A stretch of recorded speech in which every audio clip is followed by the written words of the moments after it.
नमस्कार मंडळी, आज आंटींचा डोसा बनवलेला आहे आणि मी याच्या अगोदर ह्या तिघींचंही खाऊन झालेलं होतं. आणि आज आंटींच्या हाताखाली एक नाही तर तब्बल 3 आचारी आणि स्टार्टिंग केली देऊने. ती उत्कृष्ट अशी शेफ आहे. स्टार्टिंगला थोडंफार गडबडलं, पण असू दे, तो ट्राय तर करत राहिलं पाहिजे. आणि नंतर आमचा सेकंड शेफ, तो जरा अनुभवी असल्यामुळे तो डोसा नीटनीटकाच झाला.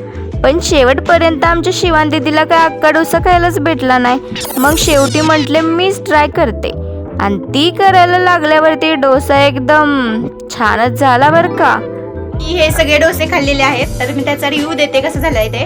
तर 3 मेंबरनी बनवले होते हे डोसे, तर त्यातले 2 मेंबर जरा आमचे ठीकठाक होते आणि 3ऱ्या मेंबरने आमचा डोसा छान केला.